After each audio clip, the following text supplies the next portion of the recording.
Just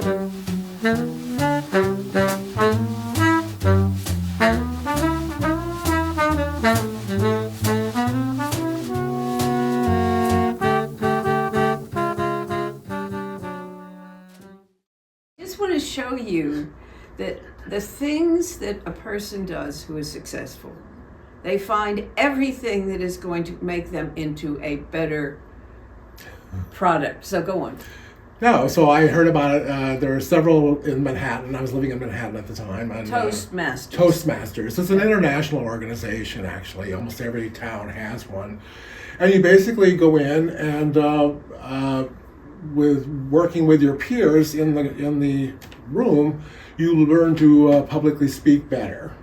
They have when you're talking, they have people whose job it is to count your oohs and ahs and ums. Yeah. Or if you habitually say, you know, they count those.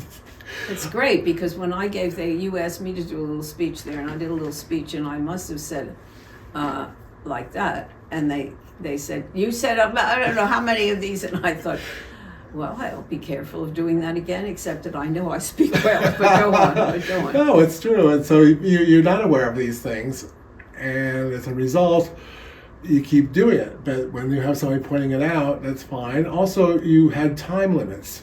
You generally gave a speech that lasted 5 to 7 minutes. Wow. And if it went over, at the 6 minute mark, you got like a green flag saying, okay, you're doing good, but maybe start getting to the chase. When there's 30 seconds left, the yellow flag went up. And then when the time was up, the red flag was up, shut up, you're done. I mean, so you can not finish. Correct. You might just say your time is up. Thank you. And get the hook. Oh dear. So that was very helpful too. And but it also got me over stage fright because the way they start you out was it's called table talk. It was an exercise where you're all in the room, and they'll have the evening's host come up and say, okay, this is the time where you're going to come up. I'm going to pick somebody in the audience. You're going to come up and you need to speak for at least 30 seconds to a minute on whatever topic I give you. Well, everyone's heart goes in their mouth like, oh God, don't pick me. Especially me. I sat in the back row in the first 2 weeks of this thing. I was like, I don't know. I'm here, but I'm kind of not here. Yeah. Sure enough, my name got called. And I went up and they said, name one food that you hate. And I was like a deer caught in the headlights for a second, and I thought, beets. I hate beets. I have never liked beets. I don't like the color of beets. I don't like how when they bring your salad, it's bled all over the lettuce. Just can't handle it. I hate beets. Thank you. And I went and I sat down. Hardly a memorable speech. But you felt great. Nobody torpedoed me. I mean, I was alive. I went and sat down. My heart was like, whoa. And I thought, I did it, And then you do it 2 or 3 more times. And the next thing you know, you're signing up to give a speech. What was your first speech on? Where I grew up. Where you grew up? Oh, yeah, that was good. Yeah, I mean, I grew up in a small town in Iowa. And I thought this is kind of a unique story, I guess. Not too many people in this room in Greenwich Village have grown up in a tiny farm town, if you will.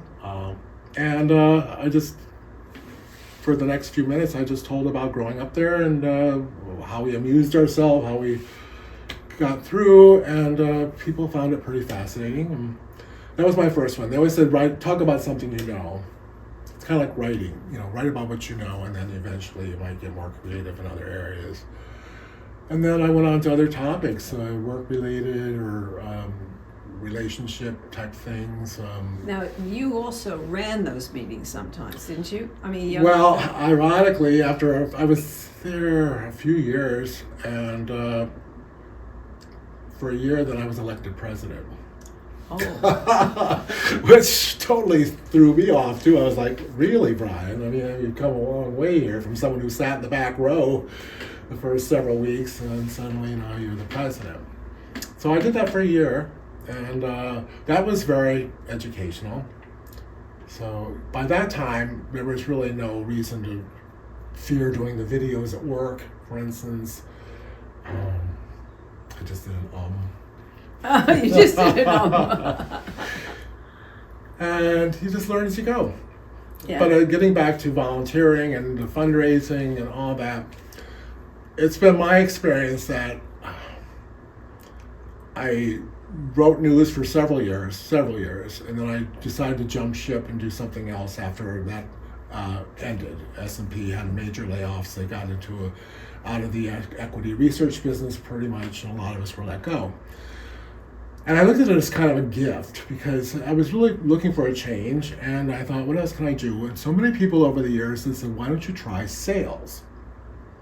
And all I could think about with sales was like, I don't really want to work at Macy's. Nothing wrong with Macy's.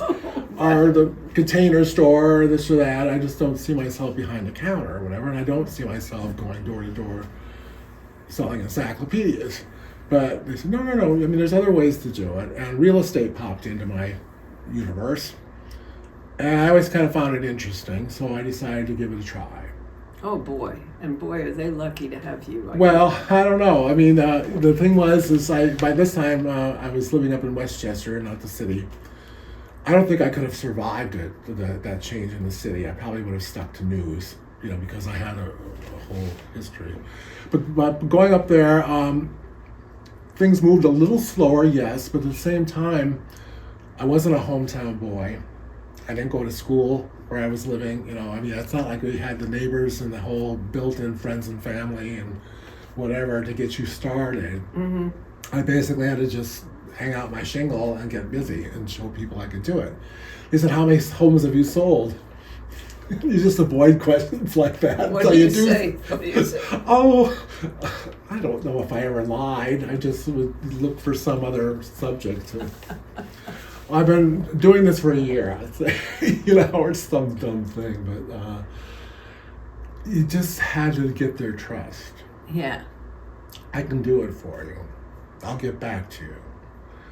I don't have the answer to your question, but that's the I will find most out. Interesting thing. I don't have the answer to your question, which I think most people are afraid to say, but Brian says it, and it's wonderful because then he's telling you the truth. He's not bullshitting you, excuse my language, but it's like, I'm going to go find out about this. Oh, it's wonderful. Well, it pays off in the long run for me because, first of all, if I do give an answer and it's totally off base, I'm going to pay for it, Mm-hmm, mm-hmm. But also, if I'm caught giving an answer that's off base or whatever, and someone comes back and says, you said this or you said that, that's going to haunt me. And then next time they're going to say, well, do you want to work with Brian Egli? Oh, no, he doesn't know his head from his... But you have a lot of returnees, too. I do. Yes. So I've been at this long enough now I've worked with some families 4 times. Really? Yeah. No kidding. Father, grandmother, sister, brother. That's how you build a business, in my personal experience. That's wonderful. 4 times. Because I would go into the larger agencies and interview, and there would be sitting a group of people who obviously had been at it for quite a while. They knew everybody. They all belonged to the same clubs, and the kids grew up together. And I thought, I'm not going to be able to crack that nut. I just don't. It's not going to work. So I went to a small agency. And they are so lucky to have. And I said, you got to show me the ropes. I don't know anything, but I'll learn fast, and that's what you do.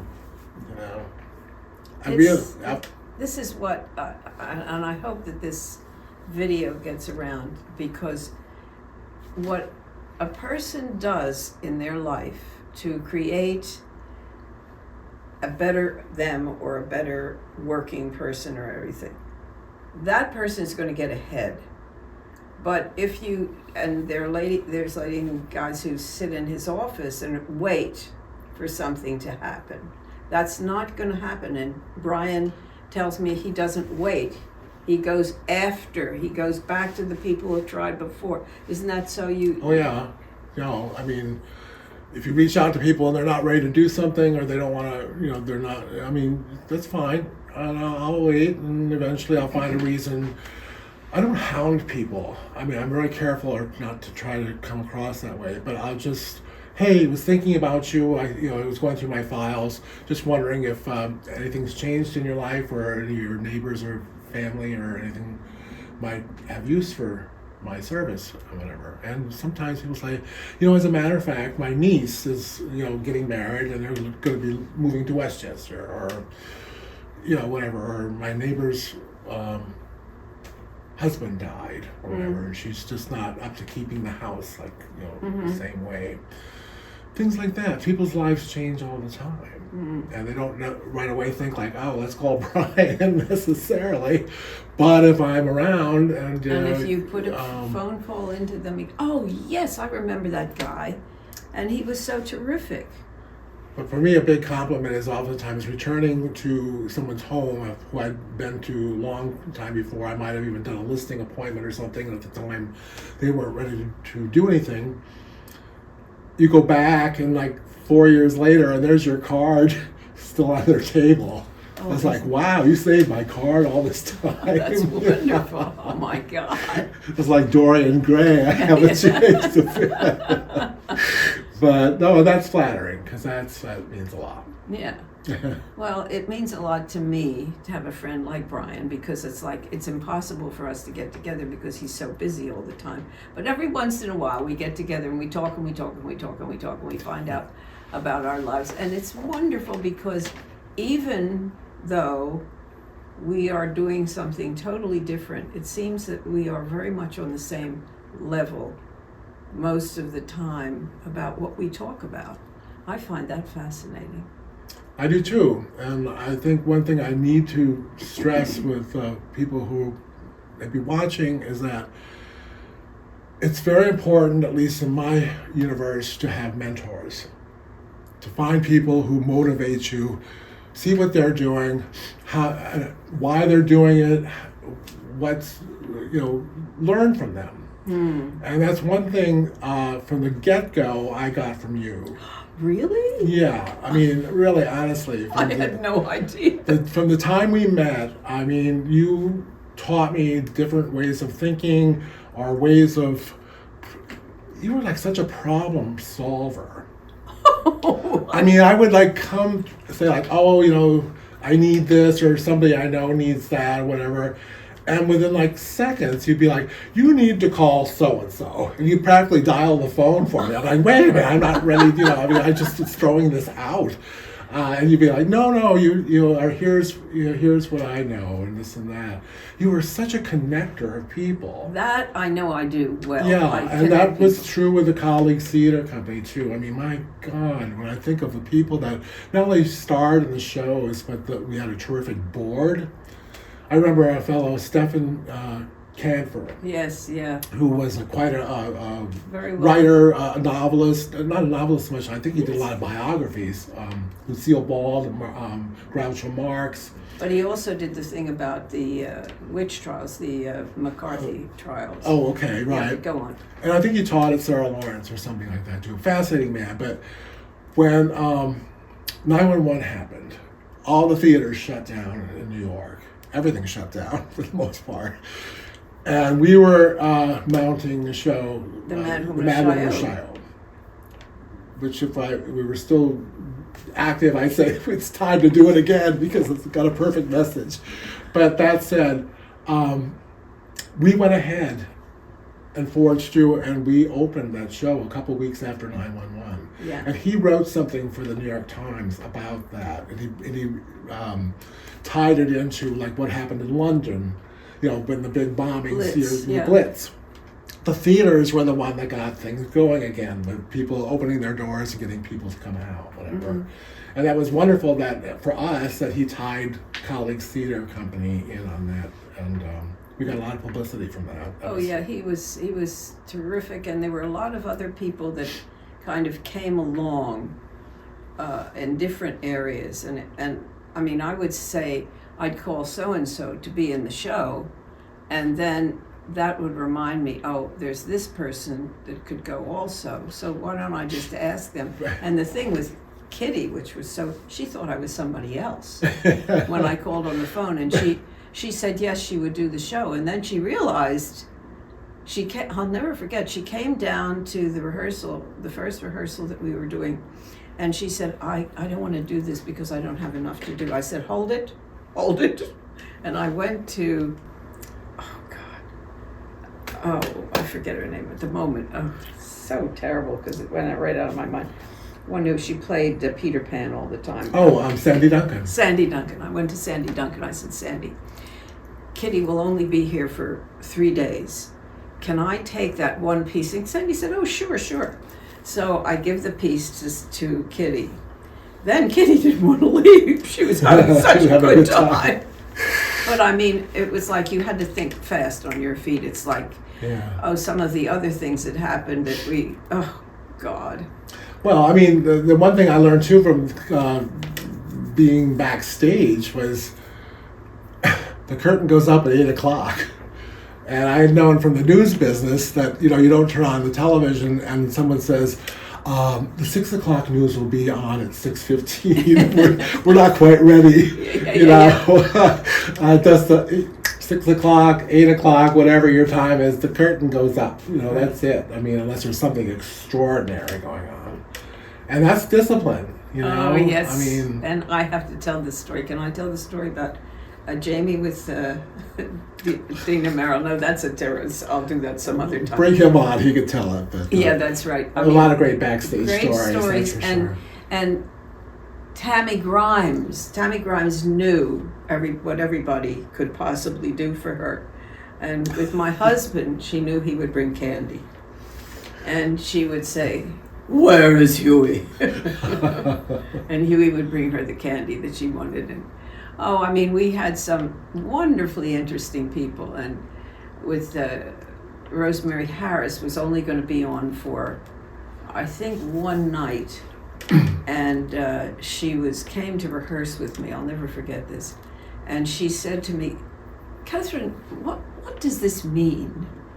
And I said, because I'd heard it a million times, I knew what it meant, and so I told her, and in my mind I was saying, I'm telling Rosemary Harris what something means. I was so proud of myself. Anyway, It was a wonderful time we had together, but that's not the only time. It's like our lives have moved on, but we've stayed connected in a very in a way that if good friends stay connected, because we're always on the same track. Strangely enough, whatever we're doing, we seem to be on the same track. Yeah. And I feel extremely fortunate that Brian is my friend, because he also is my mentor because of the way he goes out after people, and not after them, but how he deals with people. And sometimes I just kind of sit at home and I just think, I can't do this anymore. But to watch Brian, it's a lesson. You don't say, I can't do this anymore. You do it. That's all. You do it and something magical happens. That's all. Well, I want to thank everybody for coming and seeing my friend Brian, who was just a wonderful, wonderful person. And I hope you'll come back and see it a few times if you want to learn something about how to make it in your business. And Brian is the person to listen to, because he has made it in, I can't tell you how many businesses. And if you want to get an apartment, house, an apartment, go off condo, we do it all. Yes, that's right. Oh my God. And you've been a terrific mentor. I can't Well, I thank you enough for all appreciate these that. years. I'm amazed. I'm totally amazed when you said that, a mentor. But anyway, we will talk to you another time, and thank you for coming. And please become a, what do you call it? Subscriber to our organization, so that our organization can go further too and get other wonderful stories like Brian's. Thank you. You're welcome.